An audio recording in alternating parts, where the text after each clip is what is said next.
Tompoko lahy sy tompoko vavy a, tolorana ho antsika ny arahaba ombakira ritsoa ho antsika rehetra izay manaraka tsy tapaka ny fandaharana Sahia Lasa Izao eto amin'ny MBS TV a, eto amin'ny MBS radio 5.4 ary isika ihany koa izay manaraka tsy tapaka ny fandaharana amin'ny alalan'ny YouTube. Toy ny mahazatra Alarobia tahaka izao fotoanantsika adiny ray eo ny rahantsika ato anatin'ny fandaharana ary toy ny mahazatra ihany koa dia mandray vahiny izahay ato anatin'ny fandaharana ka ny vahintsika androany dia tsy iza fa Andriamatoa Nambinina Rahery Mampianina filohan'ny UBRM sady mpikambana ihany koa anatin'ny Gasileo hitondra amintsika ny fahitany ny raharaham-pirenena izay mihamafana amin'izao fotoan'izao. Isataratsika ary ny resadresaka miaraka aminy toy ny mahazatra dia fanaraka fanadihadina isika fanadihadina mikasika ny fandavan'ny tafita ny fikasan'ny collectif des candidats anatanteraka fionana tamin'ireo mpanaradia azy tao amin'ny lapan'ny kolontsaina sy ny fanatanjahantena no entintsika ary isataranan'izay fiarahana izay fanadihadina moa izy ity izay notsongaina tao amin'ny Real TV. Malalaka tsy misy mampiasa ny lapan'ny kolontsaina sy ny fanatanjahantena amin'ny zoma 7 Septambra ho avy izao ka izay ny safidianana ity toerana anatanterahana ny hetsika ho ataon'ny vondron'ny kandida amin'ny mpanaradia azy ireo hoy ny kandida Ajo Andrena Narvelo. Rehefa avy nijery tany amin'ny Palais des Sports ny programme amin'ny Palais des Sports moa zay dia malalaka izy io izay natonga anazy nanaovanay azy amin'ny zoma zao. Tsy marina ny filazana fa isivoriana izay ataon'ny kandida miisa 12 ao amin'ny lapan'ny kolontsaina sy ny fanatanjahantena Mahamasina amin'ny zoma 7 Septambra ho avy izao. Ho kosa ny fampahafantarana navoaka ny mpitatana ny lapan'ny kolontsaina sy ny fanatanjahantena Mahamasina androany atoandro teo. No amafiso ny tompon'andraikitra fa efa misy ireo fandaharam-potoana mazava mifanaraka amin'ny fangatahana izay nahazo alalana ampiasan'ny toerana ary manana taratasy ara-dalàna izy ireo hoy ny italian'ny fitantanana ny lapan'ny kolontsaina sy ny fanatanjahantena. Tsy anisany voarakitra ao anatin'ny fandaharam-potoanany tafita araka izany ny hetsika ireo kandida 12 izay voalaza fa atao amin'ny lapan'ny kolontsaina sy ny fanatanjahantena Mahamasina ho iatrany ny fanambarahana. Avy hatrany ihany koa dia namoaka ny taratasy fangatahana napetraka ireo teny amin'ny lapan'ny kolontsaina sy ny fanatanjahantena omaly ny kandida Androbel. No amafisany fa nanamafy taminy izay nisolotenan'ny kandida nametraka ny taratasy ny tale arabatro ny tafita fa malalaka ny Palais des Sports amin'ny datiny 7 Septambra io. Atao arian'ny fahitan'izy ireo fa malalaka io daty io hoy izy no nametrahana ny fangatahana ampiasan'ny toerana. Taratasy fangatahana izay mitondra ny datiny alatsinainy 15 ny volana Septambra 2024. Falmandray anao indray Nambinina Rahery Mampianina mivahiny ato anatin'ny fandaharana Sahia Lasa Izao amin'ny ity Alarobia ity. Misaotra anao manokana Ramatoa Clémence Raharnilina manasa ny tenanay ary miarabanao sy ny teknisianina ao ambadimbadika ao. Eto ampanomboana ihany koa dia mialatsiny amintsika ny tokantrano amin'ny feo mety ho garagara mety ho ratsiratsy satria nahoana somary mandalo griparipa kely kanefa na izany aza dia tsy maintsy nitsangana ny joro manoloana ny jadona misy eto amin'ny tany sy ny firenena ka tsy maintsy hitondra fanamariana faneho-kevitra manoloana ny zava-misy rehetra ka dia misaotra anao Ramatoa Clémence nanasanay. Ya dia isaorany anao nanoana an'izay fanasana izay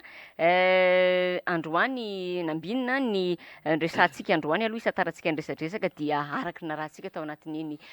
fanadihadina teo iny dia mikasika ny hoe fikasana ireo collectif ny candidat anatanteraka famorina ireo mpanaradia azy teny amin'ny lapan'ny kolontsaina sy ny fanatanjahantena Mahamasina. Inona rahantsika teo iny moa zany fa dia nolaviny tafita moa zany izay fikasana izay ary tamin'ny fomba akolaka moa zany no nanaovana an'izay fandavana izay ho an'ireo mpanara-baovao dia natao ho an'ny mpomba ny Andry Rajoelina ihany ny fahafahana mamory vahoaka Nambinina indrindra eto Andrenivohitra ahoana ny fahitanao an'izay. Mahitsy be no amaliko hoe rehefa ka autorisation ve zany dia lasa any amin'ny tafita. Rehefa ka lalana hamory olona ve zany dia tokony nandalo tetsy amin'ny ministère jeunesse et sport satria ratatre amin'ny jeunesse et sport io tafita io. Fa ny fanontaniana mipetraka dia zao ny préfet ve amin'ny fotoana manahoana no tratra ao amin'ny birao rehefa misy fangatahana ataon'ny avy aty amin'ny fanoherana na tsy fanoherana io ka hitady kianja malalaka. Ny préfet ve dia afaka hamaly mazava tsara amin'ny vahoaka malagasy ny amin'ny hoe tsy mitanila ny amin'ny famalina ny fangatahana ataon'ny mpangataka akianjany ho-kevitra. Dia mbola mitodika ihany koa ao amin'ny préfet ny amin'ny hoe andraikitra izy no tokony hamaly ny vahoaka na ny vondrona na ny reo collectif de candidat ny amin'ny hoe mahazona tsy mahazo ny kanja fa raha ny hita sy ny heno a teo amin'ny hainy vakijery de ny secrétaire antao hatramin'ny androany ny préfet dia tsy afaka hitondra teny fanazavana mahitsy toy ny nataony ny avy eo anivon'ny tafita ny amin'ny hoe tsy afaka ny anome tsy mahazo an'io alalan'io a ny avy amin'ny collectif de candidat ka ny fijerinay masintsy avy amin'ny union de base pour la révolution de Madagascar de tsotra ny amin'ny hoe jadona ny misy eto halaky bika tsy tiako tare fa raha ampitahana amin'ireo candidat amin'ireo vondrombondrona hery manohana ny candidat sasany de to mahazo vahana ary mahazo sehatra mahazo toerana am'izay tiakalainy mahazo fotoana sy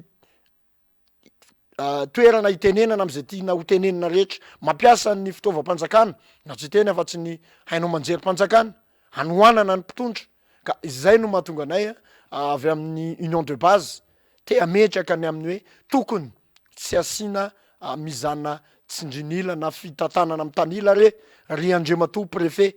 raisiny andraikitrao tandrivy anao ny amaly masintsy ary ianao de tokony hipetraka mandrakariva eo anelanelan'ny atao hoe elanelam-panahy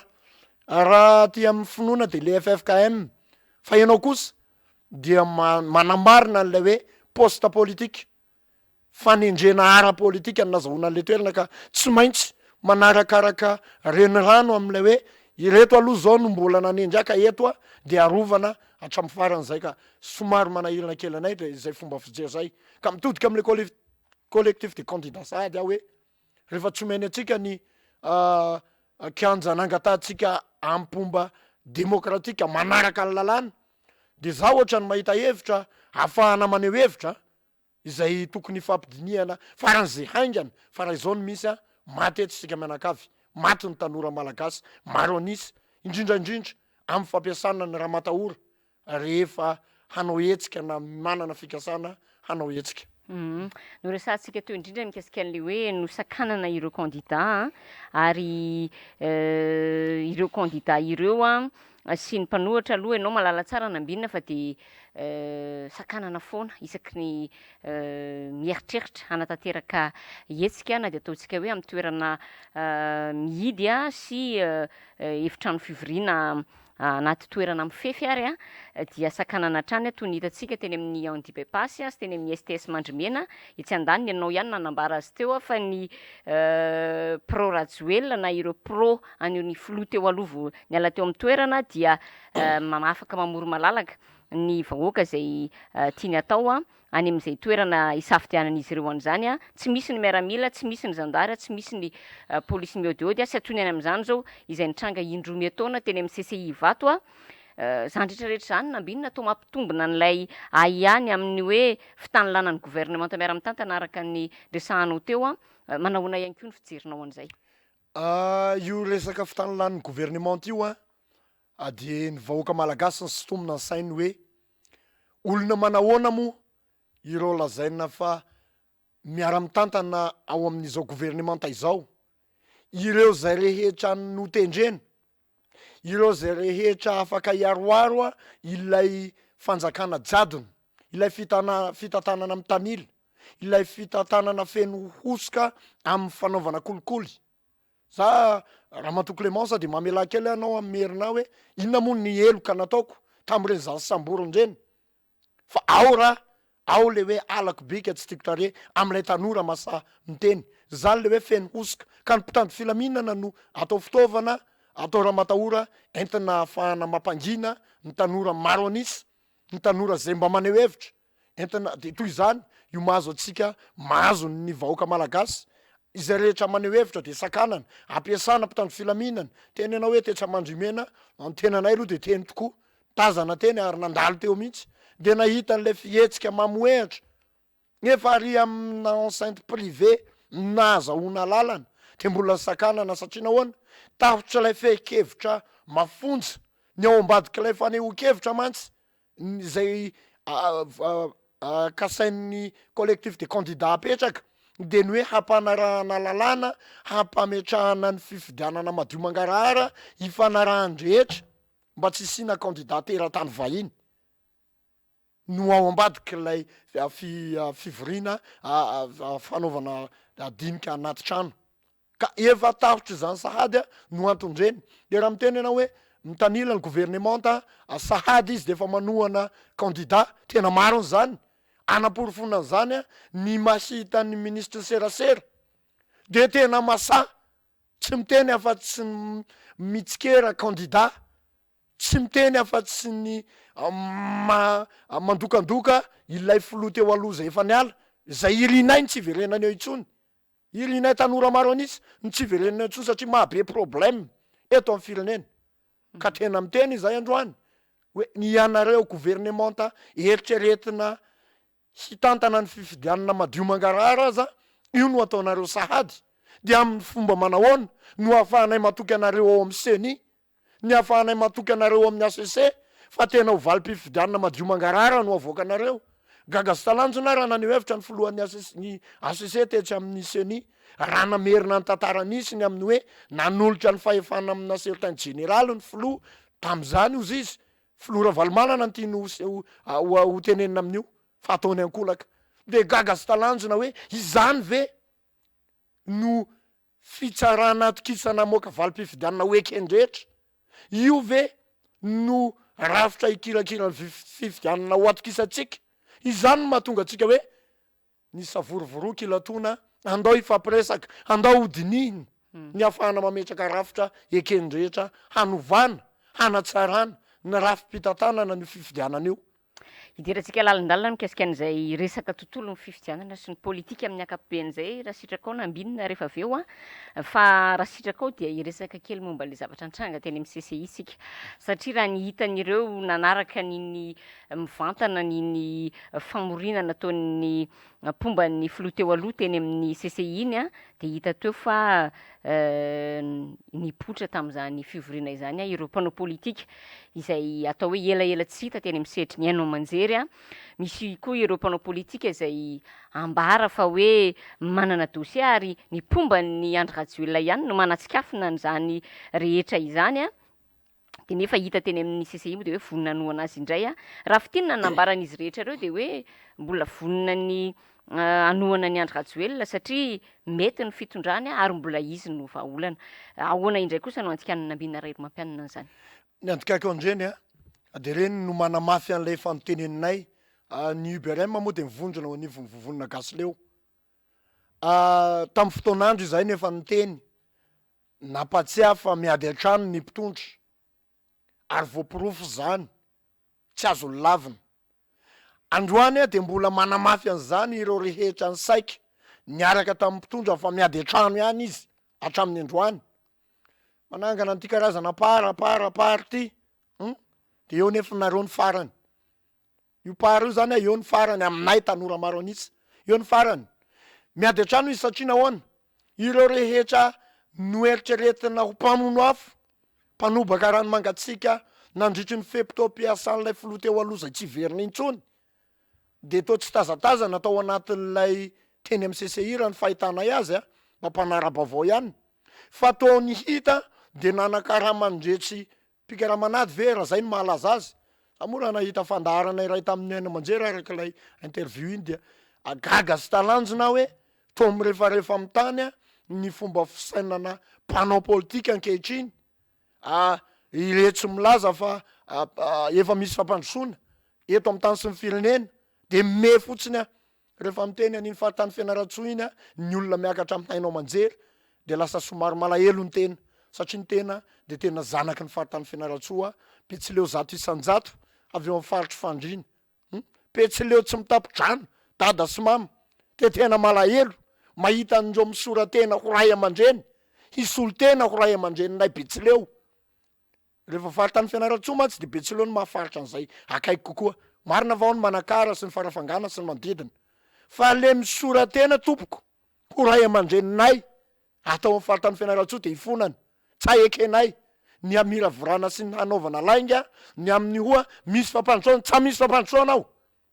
potika ny tanàna efa niteneniky tamina hainao manjery matetiky ity reminga ao amin'ny distrika ny fandrenana reo tsa misy fampandrosoana ao fandriam-pahalemana tsy misy an'izany, lalana potika tsy misy andehanana, miala teo fandrena mingy amin'ny miarina varatra.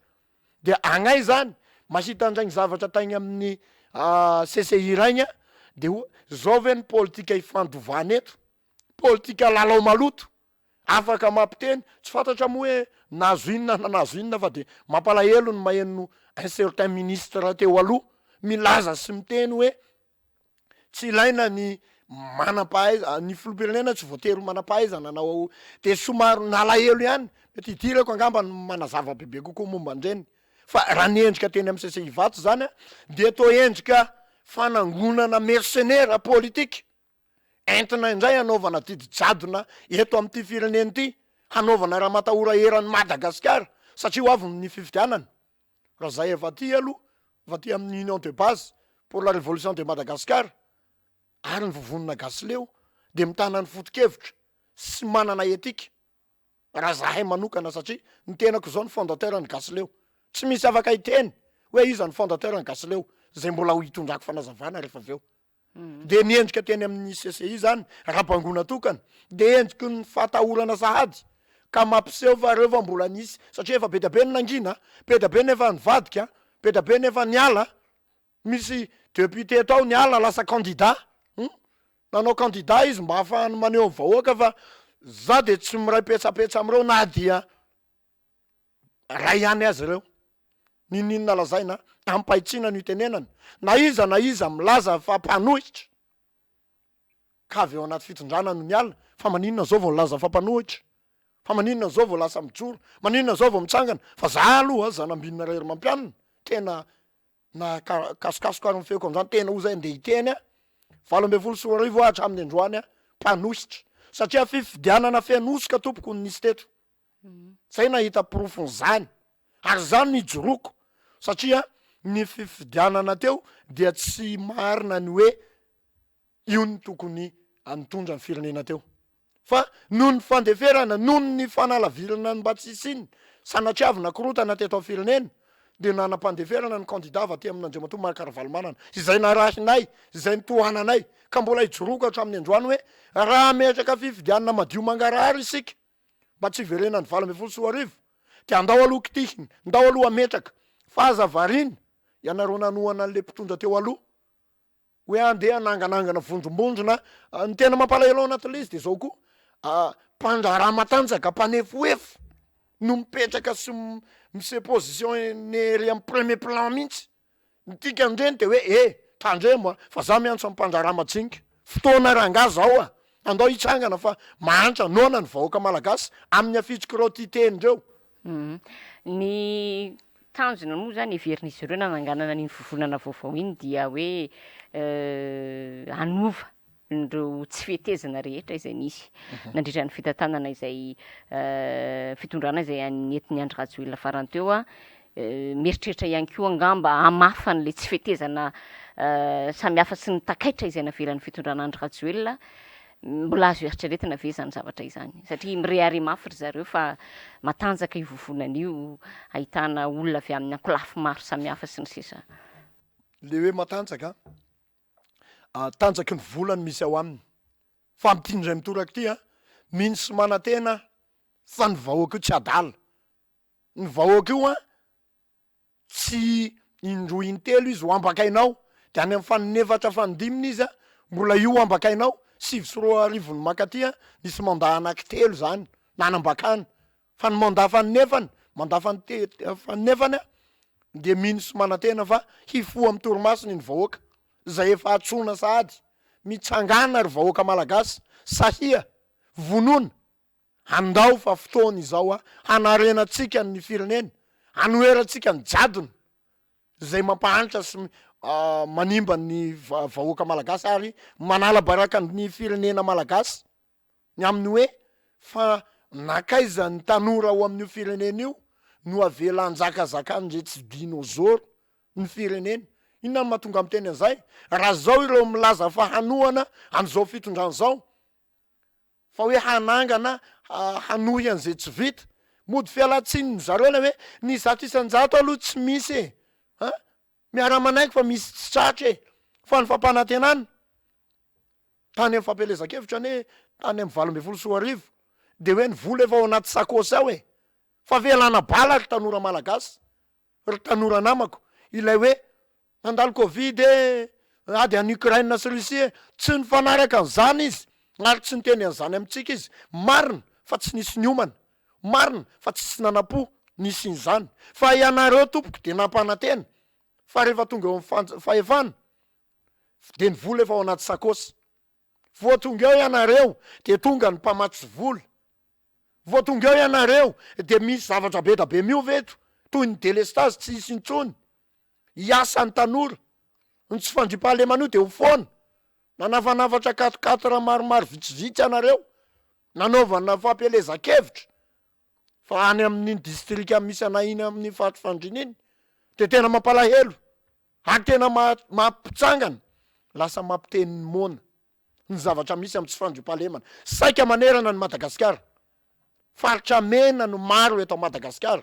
Jean Rose ny tsy fandripahalemana satria nahoana avangongonareo eto Antananarivo karaha ny mpitandro filaminana karaha mieritreritra androany fa hoe hanova hanampy hanatratra an'izay tsy satrareo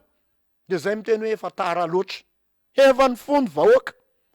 ary ny asanay avy eo anivonivonina Gasileo sy ny Union de base pour la révolution de Madagascar hatramin'ny androany teny manentana ny olona andao ifidy de maiza mifidy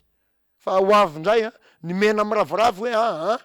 zay le teneniko hoe misy karazana firaisana tsy kombakomba ihany ane ataon'le ireo efa nitondra rehetra reo fa zany nanaraka ny tantaram-pirenena roso roa arivony makaty any tena niditra atao anatin'ny sehatra ny politika roso roa arivony valo sy roa arivo nisy fampandrosoana azy ny tsapahitana teto izany le mahasarym-piaro na mbola tsy nazo tombony aza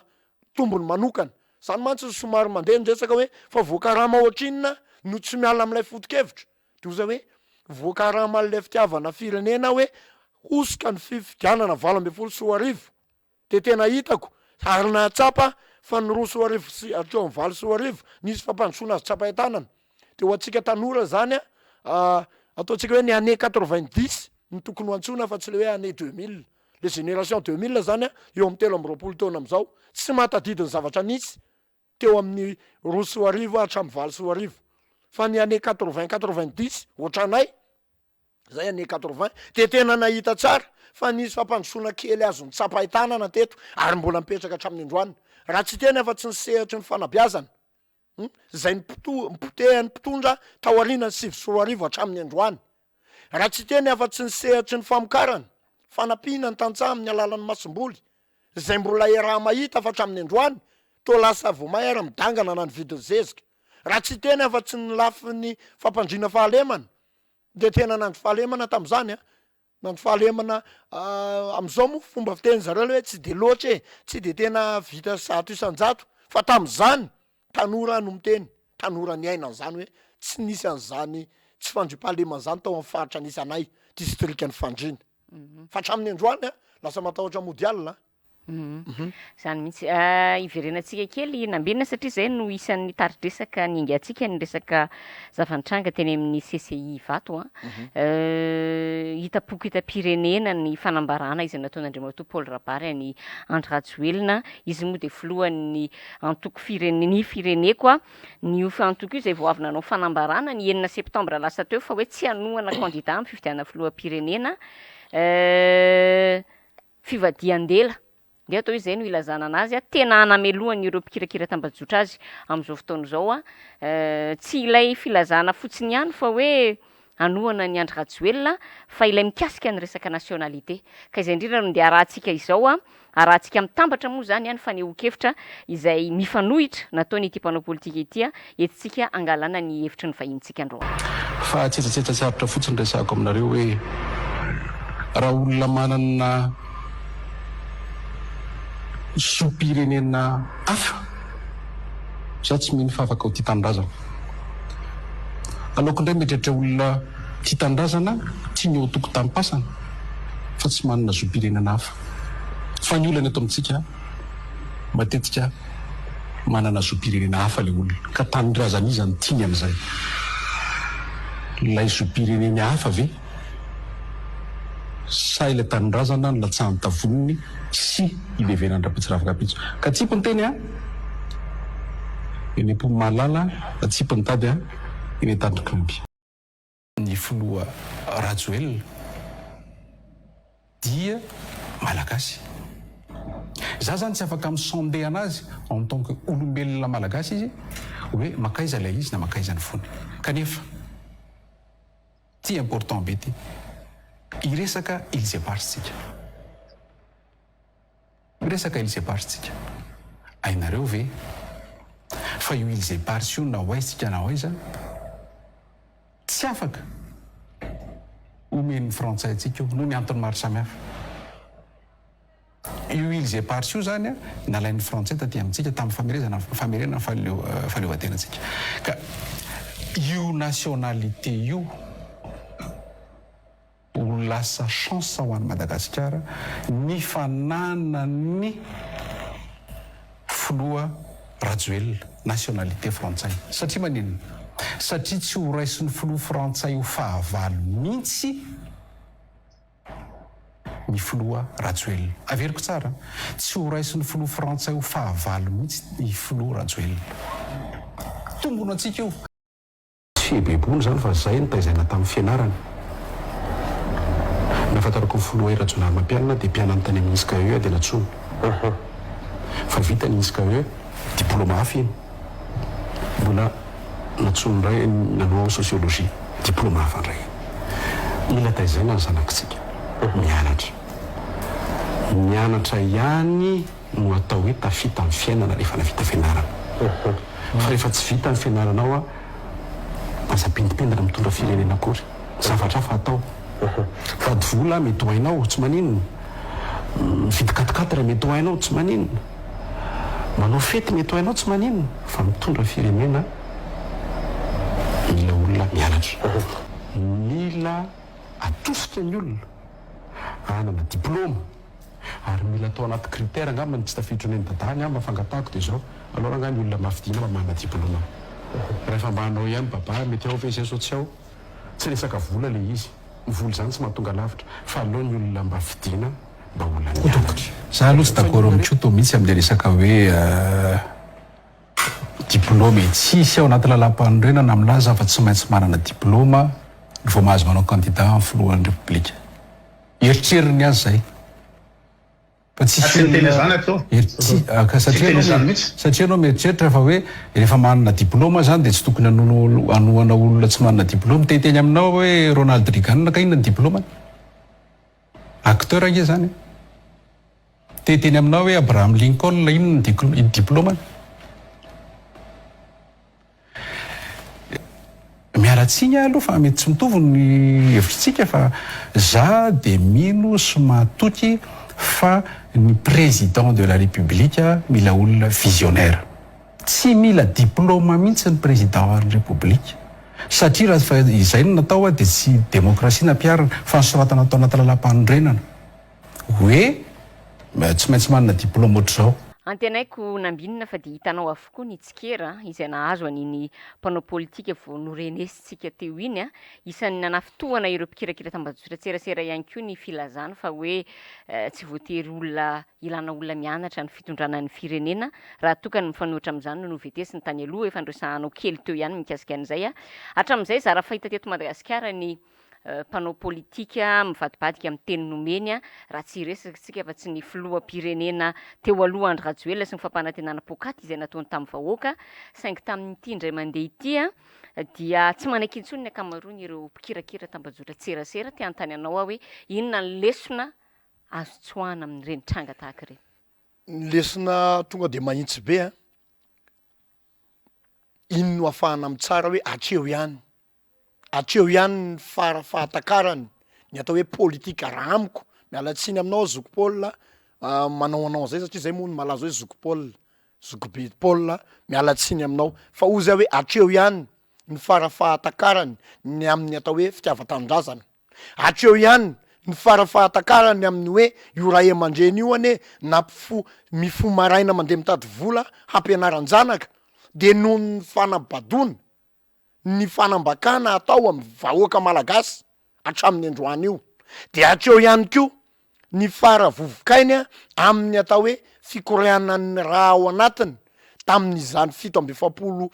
sy 700 tamin'ny ady tamin'ny ady tamin'ny fanjanahantany zany. Atreo ihany ny fitiavany andreo praira ireo razambe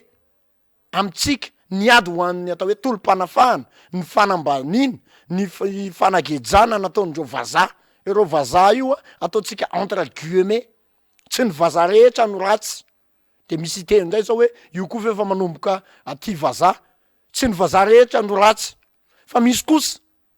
de tena efa hita fa tsy mety izao ny fomba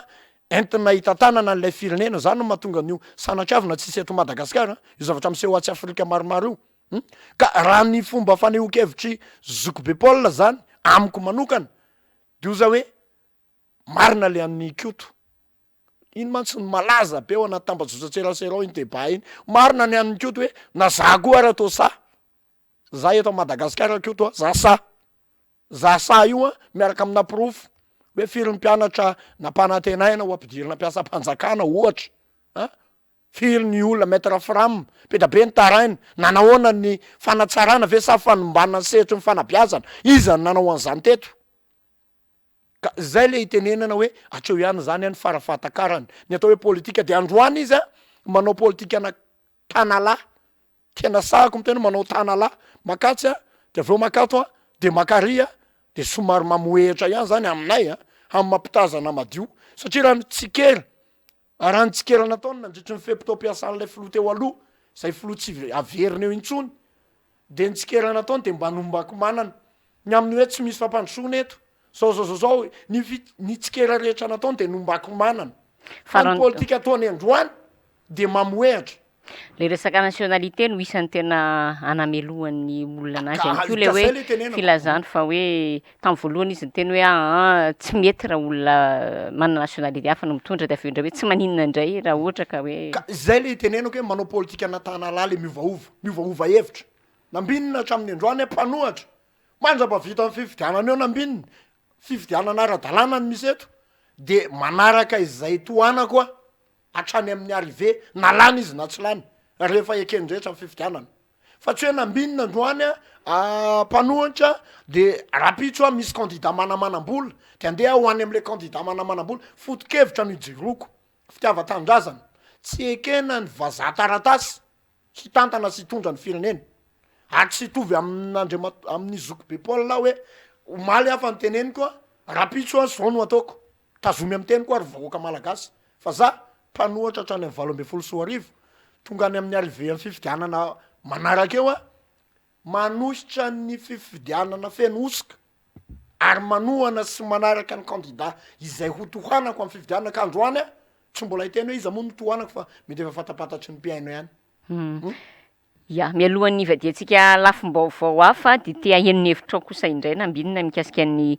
de ataontsika hoe fanehoan-kevitra ihany koa satria ny resaka CCI tsika teo ny fanehoan-kevitra izay nataony Ramatoa Lalatiana Ravololomanana mikasika ny tanàna Antananarivo izay nanambarany fa hoe mandroso ary tsara fitantanana ny tanàna Antananarivo ianao de isan'ny iray lisitra tamin'ny fotoana ny atrehana ny fifidianana mpanolontsaina teto amin'ny tanàna Antananarivo tamin'ny farany teo te antana hoe mbola mitovy ve ny fomba fijery eo aminareo manahoana manokana ny fandraisanao aniny fanehoan-kevitra ampahibe maso ankariary teo masom-bahoaka izay nataony Ramatoa Ravololomanana iny. Tsara fantatry ny vahoaka malagasy tokoa satria hoe fa maninona no tena aty amin'ny akavanan'ny fanoherana de izy ary amin'ny akavian'ny fitondrana na za ty amin'ny akavian'ny fanoherana de izy miraipetsapetsany akavanana miaraka amin'ny mpitondra androany anisan'ny mba nalaiko modely izy talohany 13 raha mba nisy zavatra nierahana ny fanakalozan-kevitra tam'izany 13 nanapa-kevitra fa hiaraka tamin'ny fifidianana be ny tanàna atao moa ny fifidianana tsy lany izy tafiditra mpanolontsaina ny tanàna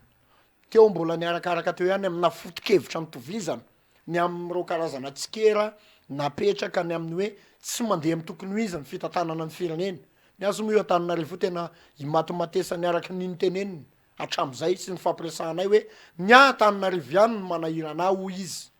de hatramin'ny androany mbola ny porofony hoe Antananarivo no manahirana azy tam'izany raha nanao tsikeza hoe tototry ny fahalovana Antananarivo, tototry ny kolikoly Antananarivo, tototry ny fitiavatena mpitantana Antananarivo. De androany izy a mbola io fa mbola le Antananarivo ihany no tenenina sy indraindrainy. Fa ny mampalahelo de hoia hoe tsy mandeha ve ianao mamihany amin'iny faritra akasiny iny zay nidinatsika tam'izany fotoana. Fa tena mbola lay nidinatsika tam'izany fotoana neny amin'ny faritra akasiny. Mbola tsy nandeha ve ianao amin'iny faritra Manjakaray sy ny manodidina zay nanaovantsika dian-tongotra. Fa mbola tsy miova ny any amin'ireny faritra ireny. Iny Ambodasy ny manodidina iny, ny elakelan-trano maro 13% a ny isan'ny fokotany vitanay an-tongotra. Ary le fitiava-tanindrazana nisy tao anatiko de izy no hitako tam'izany fotoana fa tena olona nanana fahasahina raha miteny, manana fahasahina raha maneho hevitra. De tomba nitovitovy a ny fomba fanehoanay mianaka hevitra. Fa hatramin'ny androany a zanambinina raha Mampianina de mitana ny foto-kevitra hoe mbola tsy mandroso a Antananarivo. Na hiteny azy mami hoe mandroso Antananarivo a manohana ny fampandrosoana efa misy ato Antananarivo de ny mifanohitra am'izany a no mbola hitanay eny anivo ny fiarahamonina. Fa ny mahagaga anay de ny niovan'ny solomasonao tampoka tao. Lasa solomaso mampamirapiratra ny manodidina ve no anaovanao ka adinonao fa mbola voatonga ny fahavaratra de dibo-drano ireo faritra iva zay nitetezitsika. De isika tsy nanana t-shirt tam'izany fa ireo navidy t-shirt no nalain'ny fon'ny vahoaka. De androany nefa na ireo navidy t-shirt tam'izany ihany a ireo mbola somary maro anisa raha nandeha ny fifidianana farany teo. De isika no nanao ny campagne atsika tamin'ny firaisana lisitra amin'ny kely nisy teo ampelantanana ny tsipaipaika.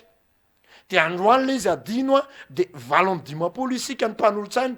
fa manontany ny vahoaka an'Antananarivo hoe aiza daholo zay 7-10 izy anankiray ihany no amin'ny commune satria zahay 7-10 ambony de miara resy lahatra madame Vololona 2e liste, za 3e liste, Ramatoa Lalatina Volomanina 1er liste. Zay 7-10 ambony de tena mbola manongo tena rehefa mandalo am'ireny faritra reny ary mampianatra sy miteny amin'ny vahoaka hoe hitanareo am'izao zao ny atao hoe politika, politisiany ny atao Madagasikara. Politika tsy azo alay tahaka, tsy azo lovaina, tsy mba mametraka ny atao hoe alternance démocratique ana foto-kevitra mba ho dimbiasa zandry zanaka ty ariny.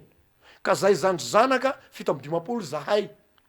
no prélistre hatramin'ny androany mbola mitovy fomba fijery ary ho avy ny fotoana mo rehefa tonga ny tao-pifidianana indray a de maniry somanantena hasita be ny tanàna eken'ny vahoaka, hasita be ny tanàna manana fomba fijery makany amin'ilay hoe tena le Antananarivo tokoa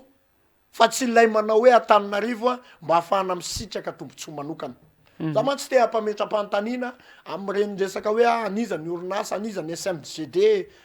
volaniza ny miodina sy miasa ao amin'ny fotoana mapety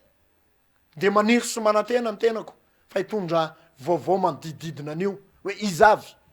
Ka izany ny somary manahirana ny politika ny reo zoko be ray aman-dreny teo aloha ilay mampiasa anao tanora mba hahafahana misehatra, mba mahafahana misitraka toerana,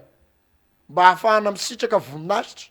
De androany a HVM ohatra de rapitso a IRD de raha mandeha indray zany ohatra hoe miverina ny team de ny team indray a fa zay aloha tena sarotiny am'izay candidat hoanana hoe ampy izay ny fanaovana tsinotsinona amin'ny politika atao Madagasikara. Atao tsinotsinona io aminay, atao tsinotsinona satria lasa tsy azona ianarana hoe ny etika zany aminay a de za mpanohatra de hatramin'ny androany tsy miala manodididina ny foto-kevitra fanoherana. Iza ny tena mpanohatra sy nitarika amin'ny fanoherana teto de manodididina an'izay a raha manohana be ny tanàna na manohana filoham-pirenena. Zany hoe nisarita conseil ny vahoaka zany a manoloana an'ilay mety rumeur satria be dia be ny miantso a Ramatoa Clémence any amin'ny hoe mamia ny lisany iny iala ve tsy miaraka ao amin'ny communenao, ahoana lisany ve tsy efa tafa be. De za miteny a nambinina rery Mampianina hatramin'ny androany tsy mbola misy a na candidat filoham-pirenena ray na be ny tanàna ray na mpanolotsaina iray ka hoe na anome na ariary folo fa famindrapo avy amin'Andriamanitra no mbola iainako sy velomako amelomako ny ankohonako hatramin'ny androany. Tsy misy resaka politika, tsy misy resaka fividianana ny maolona ary zany no hitazomako hoe na andramandrak'izay aza za kosa aloha tsy anao politika natana ala hoe avidy amiteneny avidy aty atao reny zavatra nitranga rehetra reny moa dia nakinanarahantsika teo ihany nanarahantsika azy teo ihany a dia tany mitambajotra tserasera avokoa no niaingan'ny tsikera sy ny faneho-kevitra maro samihafa mikasika andrendretra rehetra reny a dia sarotra ho antsika ihany koa ny tsy resaka anazy ato anatin'ny fandarana satria isan'ny vaovao malaza avokoa zany resahantsika teo zany fa efa natsidika eo kely teo ihany nambinina fa iresaka ao anatin'ny hiditra ao anatin'ny resaka tontolo ny fifidianana isika manomboka eto a isataratsika izany ny ndeto atsika hoe didy izay voanavoaka ny HCC na ny fitsarana fomba lalam-panorenana omaly a mikasika ny fanamafisany fa de hoe ara-dalàna ny nanomezana ny fitantanana ny firenena ho an'ny gouvernemanta miara-mitantana na ny gouvernement collégial gouvernemanta izay hita aloha fa hoe misy mpikambana ao anatin'izany mitanila ary tsy menatra ny manohana candidat tsy iverinako tsony ny efa nambaranao teo a fa ahoana kosa ny fahitana nambinina an'ilay didy izay navoaka ny HCC zay aloha voalohany a faharoa ny fahitanao an'ilay HCC a ary fahatelo a manahoana ny hevitrao a momba ilay gouvernemanta miara-mitantana le didy angamba tonga de andraisaka hoe io didy io rehefa didy zay hoe ny HCC de hoe didy tsy azo ivalozana de mamaly ny mpanao politika sasatsasany amina hainy vakijeriny amin'ny hoe didy ve didiny HCC ve didin'Andriamanitra sa Andriamanitra ny HCC ka tsy azo ivalozana lalàna aloha ny resahana rehefa lalàna no resahana ka hoe hekena ny zavatra voakan'ny HCC de le izy kosa tsy natao tsy ho tsikeraina tsy natao tsy hanaovana requête fa matoa zany mivondrona ny coalition des candidats par rapport amin'ny zavatra misy de tsy adala daholo akoriny ao fa mba misy olona mahay lalàna tompoko ao anatin'ireo ary misy olona be dia be efa miandrandra cité ho tonga eo amin'ny toeran'ny HCC io manoloana zao zava-misy eto zao hoe efa io ny zava-misy fa tsy araky ny tokony ho izy a ny fametrahana ny candidat ny filoha ny tantana teo aloha ho candidat am'izao tsika miteny zao zany hoe manamafy an'ilay nanendrena satria zay mantsy tena fomba fiteniko le hoe miaro ny toerana politika satria toerana politika avokoa no azony ireo maro anisa mitantana sy mandrafitra andreny androm-panjakana eto Madagasikara ka tsy afa manoatra ny toerana ambony rehetra manodidididina ny gouvernement manodidididina ny présidence de saika toeran'olom-botendry ka tsy afa manoatra ny HCC ny am'ilay dila na am'ilay fifanarahana ny alohany nazahoana an'ilay toerana ka tsy maintsy mitazona izy an'ilay foto-kevitra na de efa hita aza fa sanatriavina mety hiteraka olana ho an'ny firenena de tazominy amin'ny hoe manamafy manamarina fa ireo ny candidat ireo no voafaritry ny lalàna de fa maninona adala zany de tsy olona sasany ve tompoko mandeha miantso fifampiresahana mandeha miantso fanavaozana mandeha miantso mikirakira araky ny lalàna fa tsy manao bontolo araky la etreretana hatramin'ny androany isy olona ny collectif de candidat io raha tsy mahazo an'io atafity io de mbola manaraka amin'ny ara-dalàna fa misy manantena fa ny vahoaka am'izay ny mety sanatriavina hitsangana ahoana fitanao an'le gouvernement miara-mitantana voilà ho any am'le gouvernement miara-mitantantsika fa miverina kely ao amin'ny hoe rehefa manara-dalàna ary zany ny avy eo am'le collectif de candidat io ny valiteny ohatra de mitodika kely amin'ny HCC mitodika amin'ny CENI indrindraindrindra nininona fanamafisana nininona fanamariana fa hoe tsy maintsy amin'io no endrika hitantanana fifidianana hikarakarana fifidianana eto de sanatriavina ny sinakorotana tompoko fa mba tsy hatongavana am'izany de ny lafiny ny eo amin'ny sehatry ny mpanao lalàna mikirakira faratapony zany HCC zany andao tompoko ifampiresaka mifampiresah ny candidat 13 tsy maninona ty andao avoaka eo tombotsoa amin'ny firenena ny jerena apetra ao ary ny pitsopitso ny araky ny lalàna fa maninona no tsy raikitra ary le atelier zay tokony nirahana tamin'ny vondrona iraisam-pireneny mampametra-panontaniana de aza vela angatsika any ambany latabatry zany fa misy antony lehibe ao matoa tsy raikitry ny atelier iny ka aminay zany tsy hoe didy tsy maintsy io no eo de io no eo fa mety misy azo ihany ny riranana ahafahana miditra ahafahana mampiditra ahafahana mampafantatra voaka malagasy mazava tsara fa ny olona manana taratasy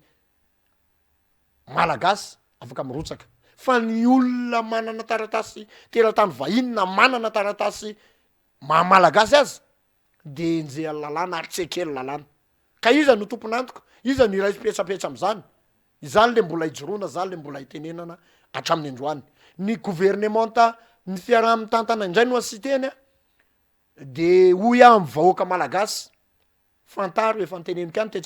tetra lotetso hoe fantaro aloha izavy izy ireo mitantandreo ankolafikely manahoana no nanendrena azy iza no nanendry azy inona zany no missionany inona no andraikitry reo gouvernementa raha tsy teny hoe fampiasana fitaovam-panjakana misy ministra teny efa manao an'lay loko mihitsy manao PDP moa amin'ny fomba fiteny manao an'lay photo de profil ho lay laharan'lay candidat mihitsy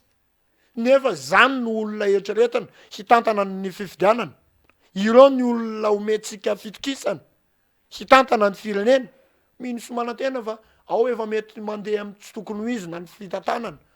zany le mila hitsanganatsika malagasy inona vahaolana ho anambinina ny vahaolana i gouvernement io mihitsy aloha no asiteny ahoana no afahana manisy teny azy ny fifidianana irosona izay le fifampiresahana atsona ny sehatra rehetra inona no mahatonga azy ireo manakatitrano manoloana ndreto collectif de candidats manakatitrano izy tsy avelanany hevitra ny collectif de candidats manakatitrano izy tsy mety adevitra am'lay hoe famaninina ny ACC no manao diditra azo ivalozana nefa raha-pirenena raha-panjakana raha ny vahoaka malagasy ity zany hoe raha ny sosikevitra de lay fisokafan'ny fifampiresahana za moa tsy te hanao appel amin'ny retsy lay communauté na iza fa efa teo reo 24 ny communauté no efa nampangina ny candidat zay nitohananay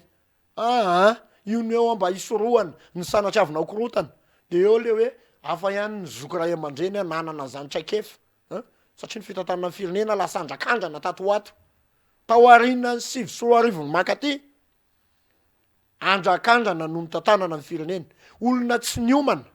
fa olona mahitahita vola a quelque part de iny fa hanao vedetisme de hoe iazà ndray zao malaza ianina ndray zao malaza ka io le tsokony vahoaka malagasy hoe ho vahaolana amin'izao zava-misy zao de ny malagasy samy malagasy atomboka amin'ireo collectif de candidats satria azo lazaina fefa samy mana mpanaraka azy reo malagasy iray manontolo tompoko no mivondrona ao am'le collectif de candidats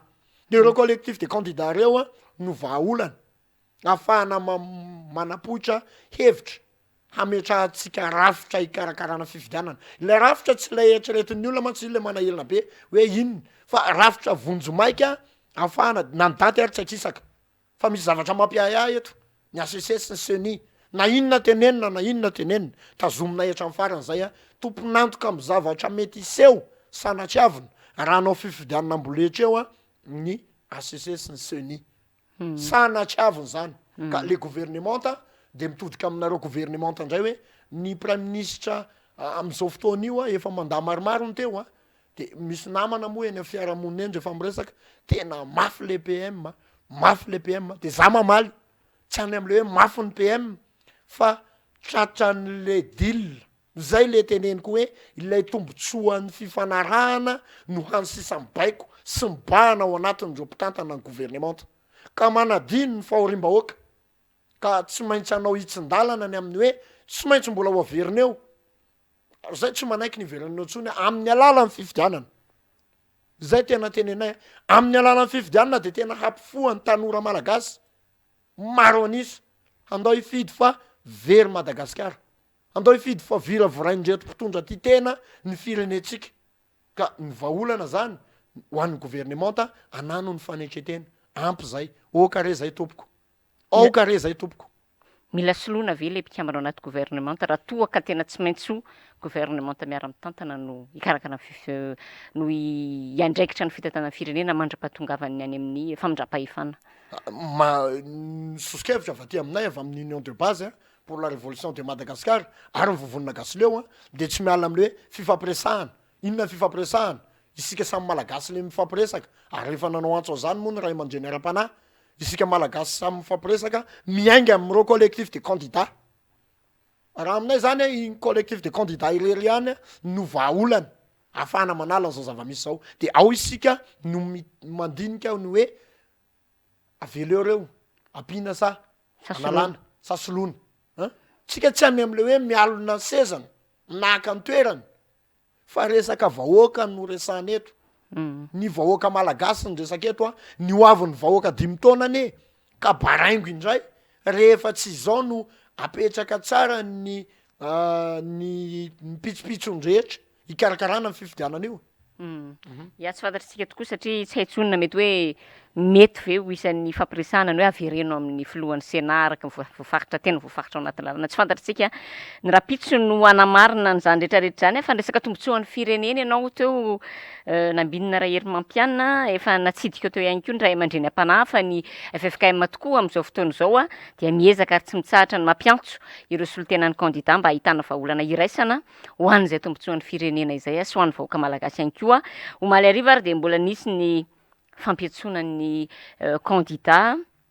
nataon'ny FFKM ka ny candidat larana fahatelo a Andry Rajoelina no tsy tonga izy atrano moa zany no tsy tonga fa solotena no nalefany a raha ny tatitra nataon'ny FFKM androany dia hoe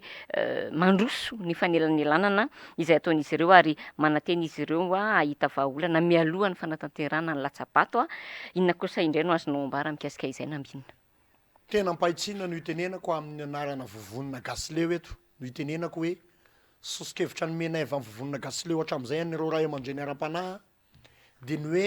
aleo isika tsy manao kivorivory misy tsy tonga ny 50% ny fivoriana dia miankina ngeza be amin'ny fahatongavany mpitondra fanjakana ny 50% dia avy aty amin'ireo rehetra ho candidat na ny mpanositra zany hoe ny tonga hatram'izay antso nataony avy eo anivon'ny FFKM dia saika lay 50% lay 10 isanjato avy aty amin'ny mpanositra sy ny collectif des candidats zany hoe mandeha ila zany a io fampiresahana atao io ka aminay zany a tsy tena mbola nahita sorotra mazava tsara makany amin'ny hoe tena mijoro eo amin'ny tena toeran'ny mpampiavana ve ny FFKM satria zay tena nahintsy raha tao arinan'lay dinika nasionaly tetsy amin'ny mandrimeny tsy zay dia tena nandray anjara tamin'ny fivoriana nandray anjara fitenenana zay ny tenako mihitsy nandray anjara fitenenana tao dia anisy tao arinina iny rehefa nivoaka ny fehikevitry ny FFKM dia ny nandrasanay avy amin'ny vovonina gasileo dia hoe ny FFKM hanonona andro ny amin'ny fampiatsona ny candidat rehetra tsy zay nefa ny zavatra misy eo ny mpitondra fanjakana mbola mpitondra teo aloha tam'izany mbola teo ny filoha Andry Rajoelina tam'izany tamin'io atao arinan'io mandrimena io fa tsy zay zava-misy fa androany kosa ny mampamelo-panantenana dia ny hoe mbola tena mipetraka ho ray aman-dreny tsy mitanila izy raha ny fahitanay azy tsy any aminy ny fahefana nefa ny izy dia irak'Andriamanitra ho lohan'ny firenena ireo ray aman-dreny ara-panahy no irak'Andriamanitra ho lohan'ny firenena ka androany izahay dia manantena ary mino fa hitazona n'izany fanelanelanana araky ny sitrapon'Andriamanitra zany ireo ray aman-dreny ara-panahy androany izahay dia mbola manantena fa na tsy tonga aza ny avy amin'ny candidat larana fahatelo dia efa tokony anatsoaka lesona ny avy eo anivon'ny FFKM hoe iza tokoa no miavona iza no malailay finosana ho an'ny tombotsoan'ny firenena ho an'ny tombotsoan'ny vahoaka malagasy dia eo no tokony handraisan'ireo ray aman-dreny ara-panahy fepetra hentitra satria tsy misy amboniny lalàna eo fa ny baiboly efa milaza mihitsy atiako rehefa ny ray aman-dreny ara-panahy io no mampiantso atsika mpanao politika satria eo koa no mba hahafahanao mitodika sady hoe mila mitandrina marina fa ohatrany variana amin'ny fitediavana sy ny fitiavatena araka ny nofo fa adino ilay mahaolona dia ny fanahy mahaolona no anelanelànan'ireo ray aman-dreny ara-panahy reo ka zay maniry zahay manantena fa isy fepetra amin'ny fanandrifo kosa na fehikevitra tokony ho zahay ho avoakan'ny FFKM manoloana an'izao avinavina an'izao atsojay ataon'ny mpitondra teo aloha ary ataon'ny candidat larana fahatelo satria nahoana izy manao an'io izy ray aman-dreny ara-panahy satria efa fatany ny vokatra angamba eny amin'ny fiarahamonina eny dia mandeha ndresaka raha mbola mirotsaky ny filoha teo aloha dia izy lany hoe dia efa ahoana izy no mikarakara an'ioko zay aloha tsy hifidy tsony de zay indray manentana tena andana mifidy de ny mifanohitra am'izay eritreretinareo zay atao andao hifidy zany hoe na ray aman-dreny ara-panahy dia isorana amin'ny ezaka efa nataony betsaka ny vitany fa mbola betsaka tompoko miandra anareo satria ny firenena malagasy dia manana mpanao politika miovaova hevitra ano ny teneniny androany rapitsy ny ho ka izay le ifampiresahana hoe hainay ny mampiresaka anareo ray aman-dreny ara-panahy ny ambadimbadika any aloha androany fa rapitso mety ho adininay le fifanarahana taminareo niny fanarahana ane ka samy tonga niny fanarahana ane ka ifampiresaka aiza ho aiza le fifampiresahana mandroso ve de alory zareo avy eo anivon'ny FFKM no amaly an'izay hoe ny 5% ny fifampiresahana de miankina amin'ny mpitondra fanjakana sy ny mpitondra rehetra teo aloha tamin'ny mandat ity zany 5% no an'ny collectif de candidats sy ny mpanohitra ny tena no miteny zay ao anatin'le 5% tonga foana saky ny mampiantso ny FFKM tonga manatrika mivory miteny maneho hevitra manolo-kevitra ny amin'ny hoe andao ifampiresaka andaminan-draha Maraparana resadresaka sika anambinina efa marobe ny voalaza resaka fifidianana tsika teo te ametraka fanontaniana aminao mikasika an'izay tontolo fifidianana zay indrindra manao ahoana ny position raha zay ny azo ilazana azy anareo gasy leo manokana mikasika ny fifidianana filoham-pirenena zay ho avy tsy ho ely io satria misy amin'ireo mpikambanao aminareo no efa fantatra amin'izao fotoana fa ny safidy anoana candidat safidy manokana ve reny sa ahoana tenirana anareo ihany koa ve zany rehetrarehetra zany any fanarahana ve ny vovonina gasy leo aloha tsary ho fantatry ny vahoaka malagasy ampanetretena tompoko zanambinina rahery mampianina irery ny tena fondateran'io initiative ako io mbola ao anaty masinina ko daholo pitsopitsonjeny zavatra naterinay teny amin'ny asesesiny ampanetretena de no prezenteko tamin'ireo namana hoe andaotsika nangana vovonana na ny antso ny fiarahamonim-pirenena maro zay antoko politika maro 70 teo taty arina kely de nanana olana izoko be rakiki tetsy tsara sotra resaka taniny io de hoe mitakarana ny tao arinan'le taniny izy mivarobarotra eo aloha eo atsisindalana de tonatohana ny fotokono nahita azy hoe io fa voailika eo amin'ny taniny hoe gasy mipetraka somonina eo amin'ny taniny de voailikilika de nitsangana ny fampiantso namana amin'ny antso hoe andao atsonona ambinina avy amin'ny union de base pour la révolution de Madagascar izay ny fikambanana hoentiko tatanako zany filoha zany de rehefa ny fampiresaka teo de hoe zahay efa manangana plateforme gasy leo fandao hiaraka de izy moa manana ny association ny ataony hoe gemafi gasy mahitsy fijeriny azy fa zahay efa niketrika ny hoe anangana gasy leo de zahay tsy tonga namana vao mavomavo niakatra raiky amby 70 nisan'ny fikambanana de niditra tao andriamatoa rakiki zany hoe ampafantariko ny vahoaka malagasy zany hoe ny foto-kevitra gasy leo de io le tanora masa miteny mahitsy manana fitiava-tanindrazana tsy miolonakolaka tsy mivilivily niny fanarahana tao amin'ny gasy leo de hoe hanositra isika izao fitondrany zao noho ninny noho ny jadona misy noho ny tsy fanarahan-dalàna taony ka ampanetretena ny hoe andao aterina any amin'ny ACC fa manitsakitsaka lalàna ny mpitondra andininy folo naterinay tany tompoko ray taona mahery zay ray taona sy tapany latsaka eo no nanateranay an'izany teo ambovonan'ny ACC rehefa nandray moa izy de hoe tsy nisy olom-boafidy tao aminay fa mitombona lay fanitsakitrahana lalàna nisy an'izany teto izany no asa nataonay avy am'vovonina gasy leo de nanantitra tamin'ny androm-panjakana isanambaratongany de hatramin'ny androany izay foto-kevitra ny hoe gasy leo de manositra ny fitantanana jadona manositra ny fanitsakitsahana ny lalàna ny gasy leo de tsy manaiky ny vazataratasy hirotsaka eto amin'ny tany sy ny firenena malagasy izay le foto-kevitra gasy leo hatramin'ny androany ka raha misy namana ny antso tokoa hoe atao hitanay any amin'ny candidat laharana zao ny namanareo ihanina de hitanay any amin'ny candidat laharana zao ny namanay ihanina de eto zahay de masintsiny amin'ny hoe niny fanarahanay avy am'vovonina gasy leo de fanoerana makany amin'ny ametrahana fifidianana ekenrehetra tsy mbola nisy mifanaraka mihitsy zahay hoe hanohana candidat fa raha lasa izy androany à titre personnel ny angamba ka tsara ho fantatry zay satria le olona miantso marobe ahoana président ahoana position antsika satria enina amin'ny rahalahy irery zahay a no nisoratena ampanitretena moa zany a notendren'ireo a nekenin'ireo mpikambana raiky amby fitopolo association sy parti politique atao anatiny raiky amby fitopolo zay tao de zay enina amin'ny rahalahy no misolo tena ny vovonina gasy leo de ireo namana association sasany no na parti politique sasany miantso hoe ianona hitanay any amin'ny anina de à titre personnel ny aloha ny andehanany any hatramin'ny androany angamba mino zay fa ho zay fa ny anay ny ady ny anay mbola tsy vita ny tolona no ny vondronanay de ny hoe hametrahana fifidianana ekeny rehetra ka ho avy ny fotoana fa raha nyfoto-kevitra personnel de raha za manokana de mino fa efa fantatry ny vahoaka malagasy ny olona ho arahako ny olona ho tohanako ihany koa fa asakasaky zay misy manao interprétation ambadimbadika ao na asakasaky zay mety sanatriavina lay mpanaka hitondra titre hoe gasy leo any nanonanonany ny rina aloha mba tsy hoany am'lay vazataratasy fa raha zany koa zany misy de mamoehatra fa raha zanambinina rery mampianina de mbola foto-kevitra gasy leo mitolona miady ny amin'ny ampanjakana fifidianana ekendrehetra indrindraindrindra ary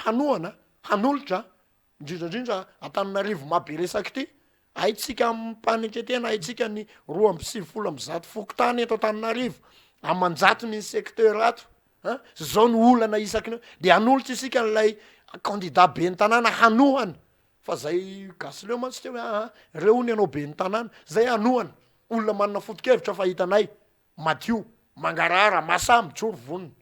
anohana filoham-pirenena ihany koa satria ny mahatonga anay miteny an'le resaka be ny tanàna arahany lalàna de miara-tapitra ny mandany filoha sy ny be ny tanàna kanefa kajy politika anao ambadika eo fa raha ny fifidianana be ny tanàna no atao pedy be ny hybride-aneo reo candidat reo raha io no alefa aloha de io ny tsarana ny mety